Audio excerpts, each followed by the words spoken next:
Hello everyone. Today I discuss the remaining portion of this chapter, fifth motion of planets and the satellites.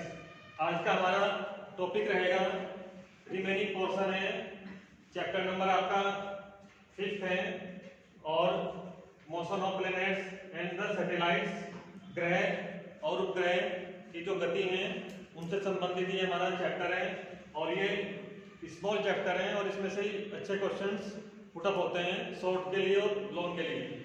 और कल हमने आपको इस chapter से related कुछ इंपॉर्टेंट शॉर्ट और लॉन्ग क्वेश्चंस और आर्टिकल्स के बारे में बताया था, ठीक है। उसमें से हमने आपको बताया था सबसे पहले इसका इंट्रोडक्शंस आपको देना है। तो इंट्रोडक्शंस में हमारा वो ही रहेगा जो ब्रीफली आपको देना है कि जो भी हमारे पास प्लैनेट्स हैं और सैटेलाइट्स हैं, इनकी जो मोशंस हैं, ग्रह और जो ग्रह हैं हमारे, ठीक है, ये किसी सोलर सिस्टम में जो वर्क करते हैं तो ये किस प्रकार मोशन में होते हैं और हम किस प्रकार इनका मैन्युफैक्चरिंग करते हैं, किस प्रकार इनको बनाते हैं। कुछ आर्टिफिशियल होते हैं और कुछ हमारे नेचुरल होते हैं। तो टू टाइप के हम ये स्टडी करेंगे प्लैनेट्स और सैटेलाइट्स में, और ये किस प्रकार हमारी जो टेक्नोलॉजी है, जो हमारे पास ऐसे कम्युनिकेशंस टेक्नोलॉजी है, हमारी संचार माध्यम है, ठीक है, उनमें किस प्रकार इनकी यूटिलिटी है, किस प्रकार इनका महत्व है, ग्रह और उपग्रह का हमारे जो वर्तमान तकनीकी जो संसाधन है हमारे पास उनमें किस प्रकार ये यूजफुल है, ठीक है, और किस प्रकार इनकी शार्पनेस है। तो उसके लिए हमने कल बताया था आपको कि इसका ब्रीफ इंट्रोडक्शन देना है। सिंपली आपको ज़्यादा बड़ा इंट्रोडक्शन नहीं देना, ब्रीफ में आपको प्लैनेट्स के बारे में और सैटेलाइट्स के बारे में, ठीक है ना, आपको इंडिकेट करना है और इनकी जो मोशंस हैं वो मोशंस किस प्रकार से हमारी जो टेक्नोलॉजी है, जो हमारे डिजिटल कम्युनिकेशंस हैं और जो हमारा जितना भी हमारे पास एक संचार माध्यम है उसमें किस प्रकार इनकी यूटिलिटी है, महत्व है, वो बताना है, ठीक है। बट उससे पहले आपको प्लैनेट्स और सैटेलाइट्स के बारे में भी जानना जरूरी है, ठीक है, तभी आप इसके बारे में बता पाओगे। तो हमने कल बताया था आपको, पहला जो टॉपिक था प्लैनेट्स था, है ना, ग्रह के बारे में हमने बताया था आपको, और उसके बाद हमने उपग्रह इसके बारे में डिस्कस किया था। तो प्लैनेट्स में हमने आपको बताया था कि इसमें हम कंडीशन लेते हैं सन के around,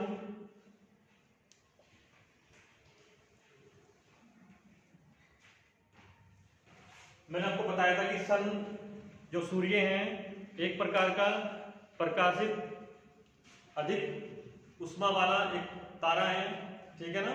sun is a high energetic star, sun क्या है, एक अधिक ऊर्जा वाला तारा है और इसके अराउंड, इसके चारों ओर विभिन्न प्रकार के आकाशीय पिंड क्या करते हैं, रिवॉल्व होते हैं, है ना, चक्कर लगाते हैं, और उनकी जो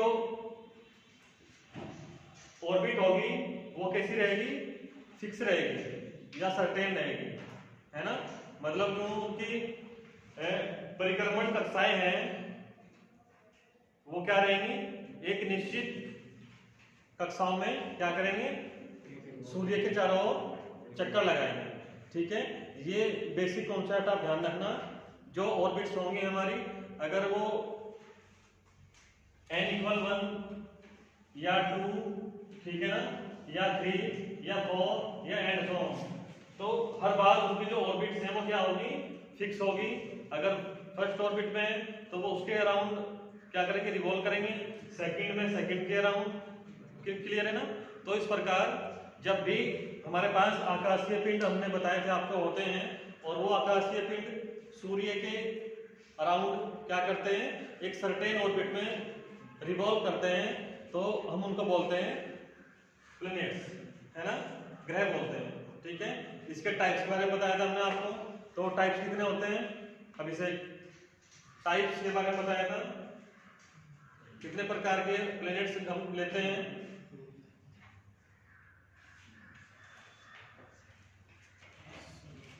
कौन बच्चा करके आया है टॉपिक? 7 ग्रह। कौन कौन से होते हैं? Earth, Jupiter, Neptune, good, Venus, good, Mars, Saturn, good, Uranus. एक प्लूटो था, उसको हमने क्या कर दिया था, उसका जो स्टेबलाइजेशन था ना, स्थायी था, वो समाप्त हो चुका था। ठीक है, तो हम इनको मानते हैं प्लैनेट्स में। इनकी डेफिनेशंस, इनका जो मीनिंग है हमें सिंपली लेना है ईच के अकॉर्डिंग। ठीक है ना, आप कंसेप्ट याद रखना और अपना थ्योरेटिकल व्यू एग्जाम में आप देख आना। ठीक है, कितने प्रकार के होते हैं ग्रह, ये भी आपको बताना है। ठीक है ना, वर्तमान में प्रेजेंट टाइम में कितने स्टेबल हैं उनको भी आपको बताना है, और जो प्रेजेंट टाइम में स्टेबल नहीं है, अनस्टेबल हो चुके हैं, उनको भी आपको बता के आना है। जैसे प्लूटो के बारे में बात की थी, क्लियर है ना, तो आपको सभी टाइप्स में डिस्कस करना है। क्लियर है ना, ऐसा नहीं है कि जो प्रेजेंट में उनका यूज है, जो प्रेजेंट टाइम में हम उनको स्टेबल नहीं मानते तो उनके बारे में भी आपको बताना है। ठीक है ना, एग्जाम में आपसे क्वेश्चन किसी प्रकार से आए तो आपको कंप्लीट ही देना है, और वाइवा के लिए भी आपको कंप्लीट ही तैयार करना है। क्लियर है, तो उसके बाद हमने बात की थी सैटेलाइट्स के बारे में, है ना, उपग्रह के बारे में बात की थी। तो एक चेन चलेगा ना, श्रृंखला के टाइप से चलेगा। इसमें हमारे पास यहाँ पे सन था, अब क्या आ जाएगा, अब प्लेनेट आ जाएगा। अब प्लेनेट्स के अराउंड होगा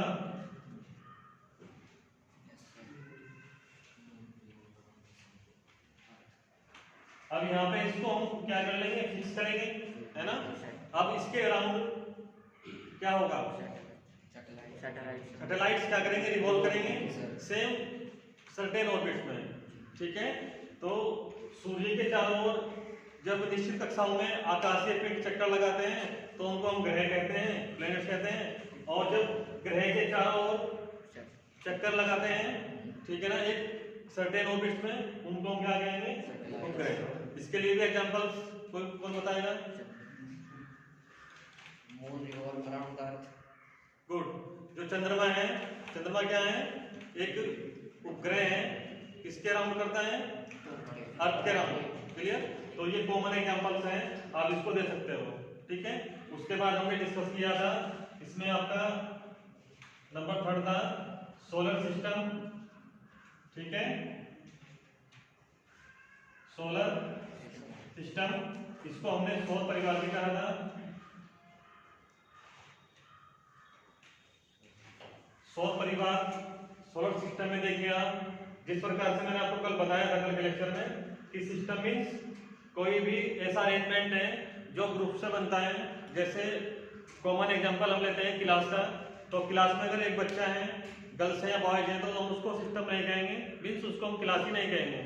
अगर एक से अधिक बच्चा हमारे पास है क्लास के अंदर, है ना, मोर देन स्टूडेंट्स हैं, गर्ल्स में, बॉयज हैं, और डिफरेंट ब्रांच से हैं, सीएस से हैं, आपका इलेक्ट्रॉनिक्स से हैं, मैकेनिकल, इलेक्ट्रिकल, व्हाटएवर। क्लियर, तो हम क्या कहेंगे, उसको एक कंप्लीट क्लास कहेंगे, राइट है ना। तो उसी प्रकार ये सिस्टम है, सिस्टम में आपका कौन कौन आएगा, हमने डिस्कस किया था, सन आएगा, ठीक है ना, और आपके ऑल प्लैनेट्स आएंगे, और आपके सैटेलाइट्स आएंगे। तो जितने भी हमारे पास ये फिजिकल हमारे पास क्वांटिटी है, प्लैनेट्स हैं, सैटेलाइट्स हैं, सन्स हैं, तो ये क्या करेंगे, एक सिस्टम क्रिएट करेंगे। क्या करेंगे, सिस्टम क्रिएट करेंगे, उसको हम क्या नाम देंगे, सोलर सिस्टम। समझ रहे हैं ना, तो उसको हम क्या कहेंगे, सौर परिवार कहेंगे, राइट। हमने आपको बताया था कि जो फर्स्टली सबसे पहले जो डिस्कवरी हुई थी वो इसके लिए हमने सन को लिया था। तो सन क्या है, एक प्रकार का एक सौर ऊर्जा का सबसे बड़ा स्रोत माना जाता है ना। तो इसलिए हमने इसको क्या कहा है, सोलर सिस्टम का है। मींस इसका जो बेसमेंट है, इसका जो आधार है, वो कहाँ से है, वो सन से है, क्योंकि हमारा टॉपिक ही यहीं से स्टार्ट होता है। क्लियर, तो इसलिए हमने क्या कहा उसको, सोलर सिस्टम। क्लियर, जिस प्रकार आपकी फैमिली में आपके गार्जियंस हैं, आपके और रिलेटिव हैं, क्लियर, तो हम उसको क्या बोलते हैं, सिस्टम बोलते हैं, है ना, एक परिवार बोलते हैं। तो उसी प्रकार ये टॉपिक्स हमारे होने हैं सोलर सिस्टम। जब बात करेंगे हम इसमें एग्जांपल्स की, तो इसमें आपको एग्जांपल ग्रह के एग्जाम्पल भी देने हैं, उपग्रह के भी देने हैं, कंबाइन करके आपको ये मिक्स आपको टॉपिक करना है। क्लियर है ना? तो ये आपका सोलर सिस्टम हमने कल बताया था, ये इस प्रकार आपसे करना है। उसके बाद हमने इसमें डिस्कस किया था, ये सारे शॉर्ट क्वेश्चंस के लिए थे हमारे पास, ये इंपॉर्टेंट शॉर्ट क्वेश्चंस के लिए हमने प्रिपेयर किए थे। उसके बाद हमने लॉन्ग क्वेश्चन और शॉर्ट क्वेश्चंस के लिए अगला टॉपिक बताया था कैपलर्स लॉ, है ना? कैपलर्स के लॉ थे, कैपलर्स लॉ, ये 3 लॉ हमने बताए थे आपको। First law of orbits, second है लॉ ऑफ एरियल वेलोसिटी और थर्ड है law of period of revolution. पहला था हमारे पास कक्साओं का नियम, दूसरा था हमारे पास क्षेत्रीय वेग का नियम और थर्ड था हमारे पास परिक्रमण काल का नियम। तो 3 ये लॉ थे हमारे। फर्स्ट है लॉ ऑफ ऑर्बिट्स, सेकंड था law of areal velocity, third है हमारे पास law of period of revolution.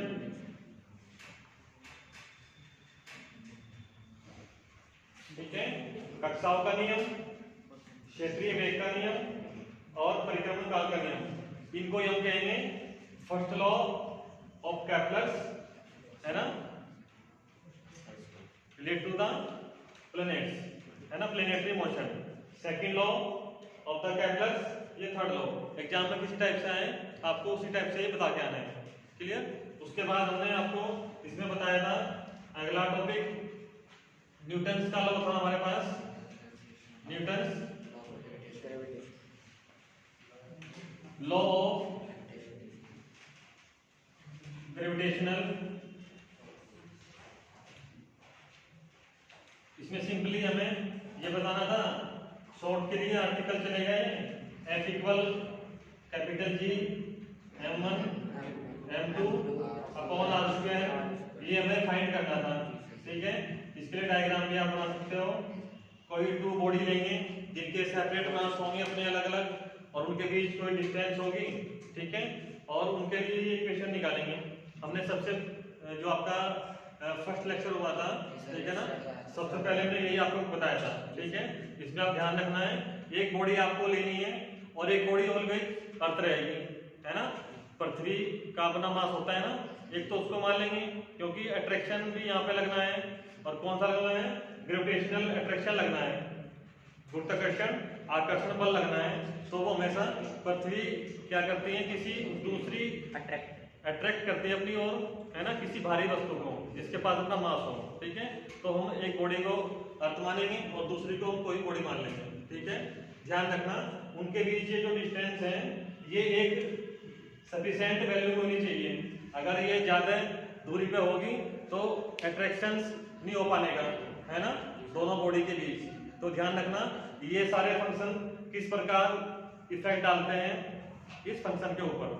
ठीक है, तो इसके लिए आप डायग्राम भी बना सकते हो और उनको मैथमेटिकली आप इस प्रकार से भी प्रूव कर सकते हो। क्लियर है? उसके बाद हमने आपको बताया था यूनिवर्सल ग्रेविटेशनल कांस्टेंट, है ना, कैपिटल J की वैल्यू बताई थी हमने आपको, जिसकी वैल्यू सभी प्लेस पे क्या होती है, इक्वल होती है ना, कांस्टेंट होती है।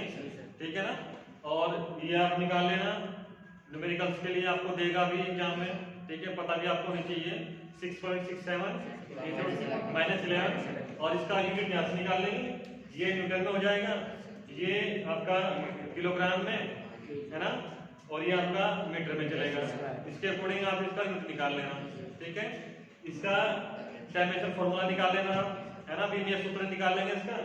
न्यूटन के लिए mLT-2 होगा, इसके लिए m और ये भी m की पावर 2 और ये m की पावर 2, इसको सोल्व आउट करेंगे, इसका फॉर्मूला निकल जाएगा। ठीक है, इस प्रकार ये भी 2 नंबर में अलग से पुटअप होता है। ठीक है, उसके बाद बात की थी हमने ग्रेविटी की। ग्रेविटी में हमारा ग्रेविटी क्या है? एक प्रकार का एक अट्रैक्शन है ये, ठीक है, जो अर्थ हमेशा क्या करती है, किसी भी बॉडी को अपनी ओर अट्रैक्ट करने की कैपेबिलिटी होती है ना, क्षमता होती है, वो ग्रेविटी के अंदर आएगा, ठीक है। उसके बाद हमने बताया था आपको acceleration due to the gravity, है ना, इसको हमने स्मॉल जी कहा था, है ना, स्मॉल जी, ये acceleration due to the gravity, है ना, इसको बोलते हैं गुरुत्वीय त्वरण, है ना। तो ये हमेशा उस बॉडी में होगा जिस बॉडी में मोशन होगा, ठीक है। मोशन कब होगा? जब उसके पास वेलोसिटी होगी, ठीक है। वेलोसिटी के बाद एक्सेलरेशन डेवलप होता है, तो ये हमारा स्मॉल जी था, एक्सेलरेशन ग्रेविटी, है ना, गुरुत्वीय त्वरण था स्मॉल जी, ठीक है। और इसकी वैल्यू भी हमने आपको बताई थी 9.8 मीटर पर सेकंड स्क्वायर भी होती हैं, और मोर देन भी होती हैं, और आपका लेस देन भी होती हैं, है ना, कम भी होती हैं, ज़्यादा भी होती हैं।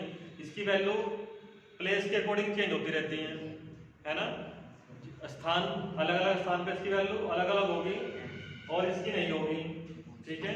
दोनों में डिफरेंस भी आपसे पूछ सकता है एग्जामिनर, ठीक है, ये दोनों में डिफरेंस बताओ, कैपिटल जी में और स्मॉल जी में, तो दोनों में डिफरेंस भी है, ठीक है। उसके बाद उनमें रिलेशन बना था, दोनों में इंपॉर्टेंट रिलेशन हमने बताया था आपको, ठीक है। कितना आया था वो? Small g equal capital G M E upon R square, ये रिलेशन बना था, इसको भी हमें याद रखना है, न्यूमेरिकल के लिए भी याद रखना है, और ये क्वेश्चन थ्योरेटिकल के लिए भी पुट अप होता है, ठीक है। इसको फाइंड किया था हमने कल, ठीक है। इसके लिए हमने सबसे पहले तो यही फोर्स लगाया था, है ना, न्यूटन का फोर्स है ये, ठीक है। उसके बाद हमने सेकंड इक्वेशन ली थी, अगर किसी बॉडी में कोई वेट है, वेट मीन्स उसका भार, तो वो भार हमेशा क्या करेगा, नीचे की ओर क्या होता है, वर्क करता है, डाउनवर्ड ऑलवेज, तो उसकी वैल्यू mg के बराबर होगी, ठीक है। और ये इक्वेशन a मान लेना, उसको b मान लेना, दोनों को कंपेयर कर देना, ठीक है। अब r यहाँ पे अलग है, आप डायग्राम भी मैंने कल बनाया था उसका, है ना। एक बॉडी अर्थ होगी, ठीक है, उसका मास m होगा, आप इसको m2 को m दिखा देना, ठीक है। re ये सेंटर से डिस्टेंस है अर्थ से उस बॉडी की, सपोज दैट ये बॉडी है, ये अर्थ है, तो अर्थ का सेंटर है, इससे डिस्टेंस है, तो ये कैपिटल आर ही लेंगे हम, इसको चेंज कर देंगे, ठीक है ना। तो ये इसके लिए फंक्शन चेंज होगा। एक बॉडी m1, इसको कैपिटल M मान लेंगे, इसका मास चलेगा वो, ठीक है। इनको चेंज कर लेंगे फंक्शन को, और चेंज करने के बाद ये बन जाएगा रिक्वायर्ड फार्मूला, ठीक है। इसको आपको याद भी रखना है, ठीक है। इसमें कंफ्यूज मत होना, ये मास ऑफ द अर्थ है, ये रेडियस ऑफ द अर्थ है, क्योंकि सेंटर से बात कर रहे हैं हम अर्थ की, ठीक है ना। तो ये चीज हमें करनी थी कल, हमने जो की थी। इसमें कोई प्रॉब्लम अगर आपको आती है नोट्स बनाने में, तो आप डिस्कस कर लेना, ठीक है। आज के जो हमारे टॉपिक रहेंगे उनको भी आप नोट करना, ठीक है ना, हिंदी में भी और इंग्लिश में भी, और शॉर्ट क्वेश्चन और लॉन्ग क्वेश्चन किस प्रकार पुट अप होंगे वो भी हम आपको बताएंगे अभी। तो ये सारे टॉपिक हमारे कल हमने डिस्कस किए थे, ये सभी इंपॉर्टेंट हैं शॉर्ट के लिए और लॉन्ग के लिए।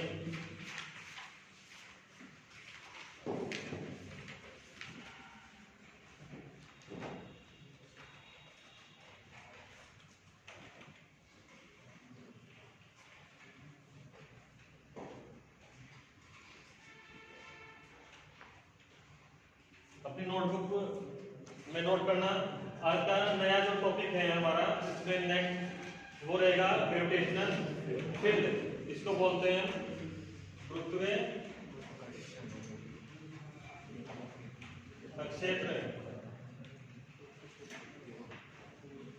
Gravitational field. ये शॉर्ट क्वेश्चन के लिए प्रिपेयर करना है, ठीक है। सेकेंड टॉपिक रहेगा हमारा इंटेंसिटी ऑफ ग्रेविटेशनल फील्ड, गुरुत्वीय क्षेत्र की तीव्रता, गुरुत्वीय क्षेत्र की तीव्रता। इसमें इंटेंसिटी फाइंड करनी है, उसका फॉर्मूला बताना है। ये शॉर्ट क्वेश्चन के लिए रहेगा, आर्टिकल में भी आएगा ये, ठीक है। ये दोनों ही मोस्ट इंपोर्टेंट हैं। थर्ड वन ग्रेविटेशनल पोटेंशियल, इसको हम कहेंगे गुरुत्वीय स्थितिज ऊर्जा।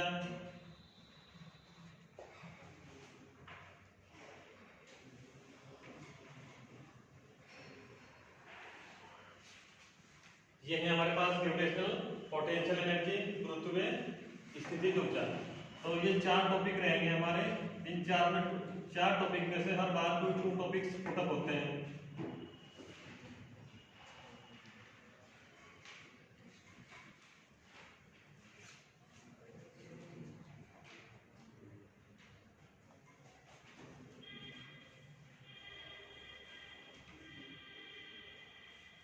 ये लास्ट के 2 टॉपिक है हमारे। ये short question as well as long questions दोनों के लिए आर्टिकल में चलेंगे, और ये शॉर्ट क्वेश्चन के लिए चल रहे हैं। हमारा जो पहले 2 टॉपिक है और लास्ट के 2 टॉपिक क्लियर। तो अब उनको देखते हैं है क्या इन टॉपिक में। सबसे पहले हमारा शॉर्ट के टॉपिक है ग्रेविटेशनल फील्ड। इसको हम बोलते हैं गुरुत्वीय क्षेत्र। मैंने आपको बताया था लास्ट सेशन में कि जब भी कोई 2 बॉडी हमारे पास होती हैं जिनके अपने अलग अलग मास होते हैं, ठीक है, और एक सफिशिएंट डिस्टेंस पे हम किसी दूसरी बॉडी को प्लेस करते हैं, ठीक है। सपोज दैट ये वो बॉडी है, ठीक।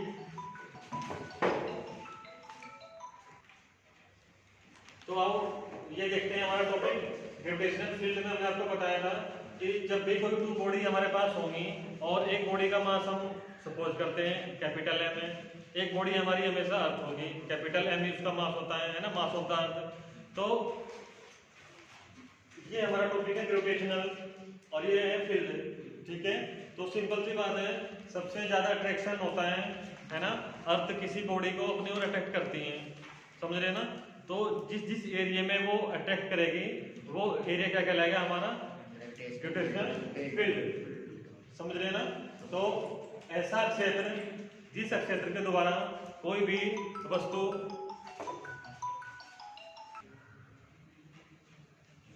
तो जब भी हम बात करेंगे ग्रेविटेशनल फील्ड की बारे में बात करेंगे तो किसी भी वस्तु के चारों ओर, है ना, जैसे हमने अर्थ को माना है ना, सेकेंडरी है ना, उसका मास एम हम लेते हैं।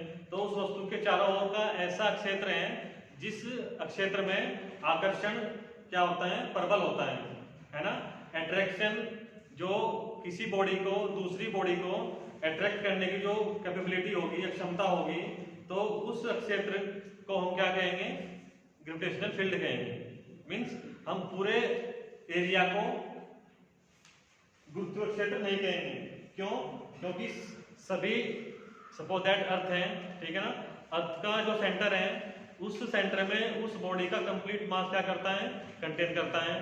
तो सबसे ज्यादा जो अट्रैक्शन कैपेबिलिटी है, सबसे जो अधिक अक्षमता है किसी दूसरी वस्तु को अपनी ओर क्या करने की, अट्रैक्ट करने की, वो किसके पास है, अर्थ के सेंटर के पास है।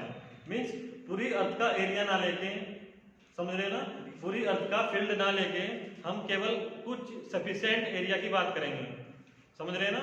तो किसी भी वस्तु के चारों ओर का ऐसा क्षेत्र जिस क्षेत्र में आकर्षण की जो अक्षमता है किसी दूसरी वस्तु को अपनी ओर अट्रैक्ट करने की, वो सबसे अधिक होगी, तो हम उसी क्षेत्र को क्या कहेंगे, ग्रेविटेशनल फील्ड कहेंगे। Clear? Such an field of a body around the centre, clear, which can attract strongly to the corresponding other body. Clear? Such region या field is called the gravitational field. समझ रहे हैं ना।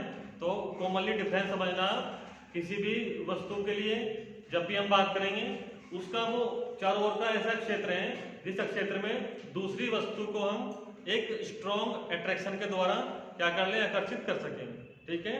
तो क्या कहलाएगा, gravitational field कहलाएगा, right. तो ये आप दे सकते हैं, इसका एग्जांपल भी दे सकते हैं। अर्थ को मान लेना और कोई बॉडी इसमें दिखा देना, इस प्रकार आप अर्थ को लेना, इसका मास एम, इसका सेंटर दिखा देना, ठीक है। इस प्रकार से ये कोई हमारे पास डिस्टेंस है आर, ये कोई दूसरी बॉडी है जिसका मास कैपिटल एम है, समझ रहे हैं ना। इसके लिए आप फिगर भी स्केच कर सकते हो। ये वो एरिया है, ये वो फील्ड है जो हाईली अट्रैक्शन को दिखाता है ना। जो अधिक आकर्षण को दिखाता है, तो इसे क्या कहेंगे? ग्रेविटेशनल फील्ड कहेंगे। ये कैसा रहेगा? हमेशा हाई अट्रैक्टिव रीजन। तो ये इस प्रकार से आप डायग्राम भी दे सकते हो, ठीक है ना? डायग्राम के फंक्शन को आप इंडिकेट कर सकते हो, ठीक है? तो ये इजी पड़ जाएगा आपके लिए, क्लियर? उसके बाद बात करेंगे intensity of the gravitational field, गुरुत्वीय अक्षेत्र की तीव्रता, क्लियर?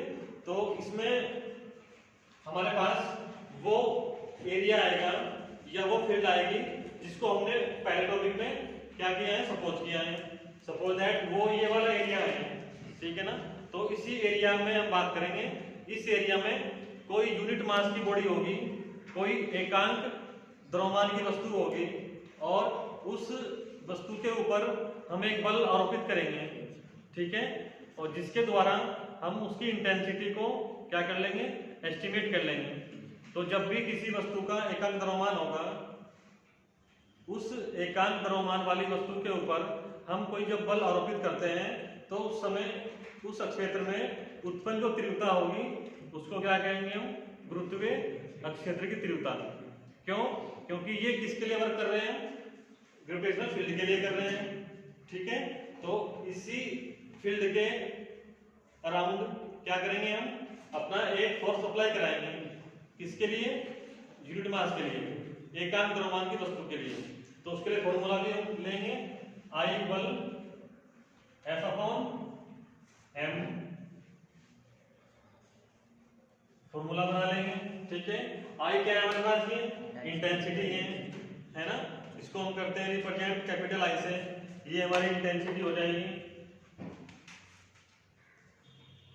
F हमारे पास ये फोर्स है जो अप्लाई कराएंगे हम इस फील्ड में, ठीक है?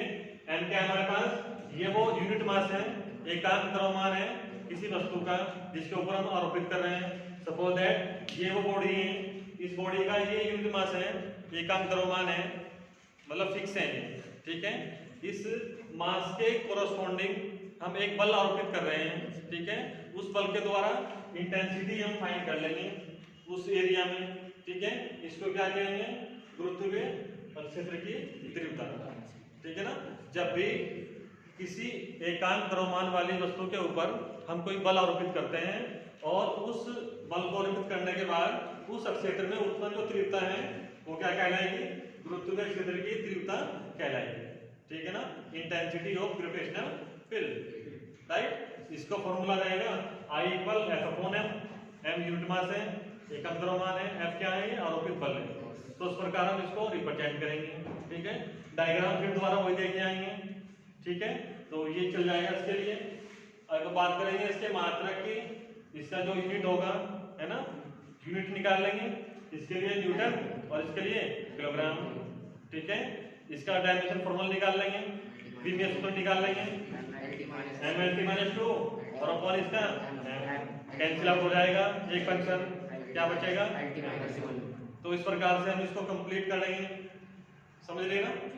तो ये भी शॉर्ट क्वेश्चन के लिए है, दोनों क्वेश्चन शॉर्ट क्वेश्चन के लिए हैं। उसके बाद इन दोनों टॉपिक की हेल्प से हमारा अगला शॉर्ट क्वेश्चन और लॉन्ग क्वेश्चन के लिए टॉपिक है ग्रेविटेशनल पोटेंशियल, गुरुत्वीय स्थितिज या स्थिति, ठीक है?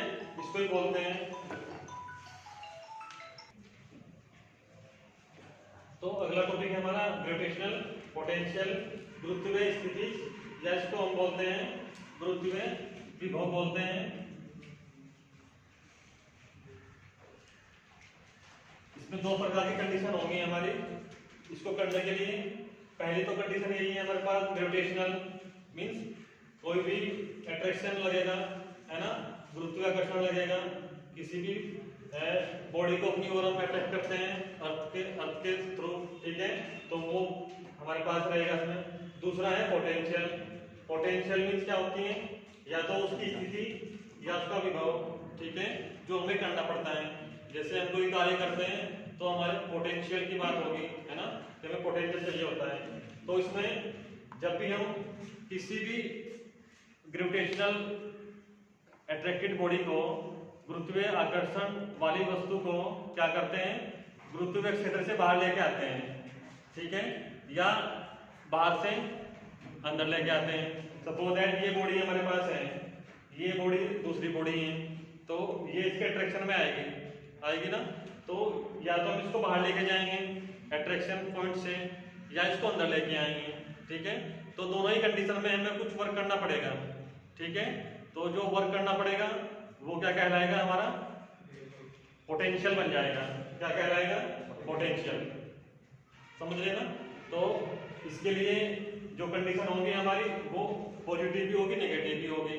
तो उसका जो फॉर्मूला होगा वो Vg होता है, और ये हमारा चलेगा -W/m। इस प्रकार से आप इसको सॉल्व कर सकते हो। W क्या है, ये वर्क डन है, किसके अगेंस्ट है, ग्रेविटेशनल फोर्स के अगेंस्ट है ना। कोई वस्तु है, हम उसको क्या कर रहे हैं, ग्रेविटेशनल फोर्स से बाहर लेके जा रहे हैं कुछ कार्य करके, ठीक है। तो उस समय क्या रहेगा, ये W वर्क रहेगा, उस बॉडी का मास रहेगा जिसको लेके जा रहे हैं, ठीक है। तो ये कंडीशन रहेगी। और जब हमें ग्रेविटेशनल के अगेंस्ट वर्क करना पड़े तो इसको हम क्या करते हैं, Vg करते हैं, माइनस में लेते हैं, ठीक है। तो दो कंडीशन में होगा, अगर हम इसको ग्रेविटेशनल से बाहर लेके जा रहे हैं तो इसका साइन कैसा लेना है, अगर बाहर लेके जा रहे हैं, और अगर अंदर लेके आ रहे हैं तो नेगेटिव। तो इस प्रकार हमें ये दिखाना है, क्योंकि अगर हम बाहर लेके जाएंगे तो ये डिस्टेंस बढ़ जाएगी, अगर ये डिस्टेंस बढ़ जाएगी तो उनके बीच अट्रैक्शन खत्म हो जाएगा, ठीक है। ऐसा हम नहीं कर सकते हैं, ठीक है। सिर्फ मान लेते हैं कि जब भी अनंत से किसी वस्तु को हम कहाँ लाते हैं, सेंटर की ओर लाते हैं, तो हमें कुछ कार्य करना पड़ता है, और वही कार्य क्या कहलाएगा, पोटेंशियल बनेगा, और पोटेंशियल के बाद क्या बनेगा, पोटेंशियल एनर्जी बनेगा, ठीक है। दोनों इसमें आ जाएंगे हमारे। तो हम किसी भी इनफाइनाइट पर प्लेस किसी बॉडी को क्या करेंगे, सेंटर की ओर लेके आएंगे, और उस समय कुछ वर्क करना पड़ेगा, वो वर्क क्या कहलाएगा, पोटेंशियल कहलाएगा, और वो एनर्जी क्या कहलाएगी, पोटेंशियल एनर्जी कहलाएगी। तो इस प्रकार आप कभी मत होना, इनका जो माइनस साइन है वो किस प्रकार से बना है वो भी आपको थ्योरेटिकल में अपना इंडिकेट करना पड़ेगा, ठीक है। तो Vg से करेंगे उसको रिप्रेजेंट, ठीक है, और फॉर्मूला बनेगा W/m। इसके लिए हम मात्रक लेंगे, ये जूल से करेंगे मेजर, और ये किलोग्राम से, क्लियर है ना। तो दो फॉर्मूले बन जाएंगे इसके हमारे, एक प्लस का एक माइनस का, दोनों में आप दे सकते हो, क्लियर। उसके बाद ये आर्टिकल है, प्योर आर्टिकल है, ये आर्टिकल इन तीनों की हेल्प से चलेगा, ये तीनों टॉपिक करना पहले कंप्लीट, उसके बाद ये आर्टिकल चलेगा। इसमें पोटेंशियल एनर्जी फाइंड करनी है हमें, जिस प्रकार से हमने इससे पहले चैप्टर में हमने पोटेंशियल एनर्जी फाइंड की थी स्ट्रेट वायर के लिए, है ना, खींचे हुए तार के लिए हमने फाइंड की थी, वो सॉलिड के लिए थी, ठीक है ना। ये किन्हीं टू बॉडी के लिए है, ठीक है। इसको डिफाइन करेंगे, पहले डिफाइन कैसे करेंगे कि जब भी हम किसी अनंत पर रखी किसी वस्तु को क्या करते हैं, केंद्र की ओर लेके आते हैं, तो उस समय हमें कुछ कार्य करना पड़ेगा, समझ रहे ना। और वो कार्य क्या कहलाएगा, उस वस्तु की स्थिति ऊर्जा में के रूप में परिवर्तित हो जाएगा, जिसको हम क्या कहेंगे, गुरुत्वीय पोटेंशियल एनर्जी कहेंगे, क्लियर। डायग्राम बनाएंगे इसका, ये बॉडी आप इनफाइनाइट में दिखा देना, और इस बॉडी को हम क्या करेंगे, सेंटर पे लेके आएंगे, ठीक है। तो पहले इसकी मीनिंग बतानी है, मीनिंग बताने के बाद इसका सफिशिएंट डायग्राम बनाना है, डायग्राम के बाद वो आर्टिकल चलना है कंप्लीट, ठीक है। वो आर्टिकल में हमें किस तरह फाइंड करना है, हमें यू फाइंड करनी है, पोटेंशियल एनर्जी वो फाइंड करनी है। तो उसके लिए हम सारी जितनी भी कंडीशंस है हमारी फिजिकल कंडीशन वो लेके आएंगे, क्लियर। तो ये 4 टॉपिक रहेंगे हमारे आज के सेशन में, ठीक है। इनको आप कंप्लीट कर, और जो भी प्रॉब्लम आपको आएगी वो आप पुट अप करना, ठीक है। तो ये थैंक्स फॉर टुडे।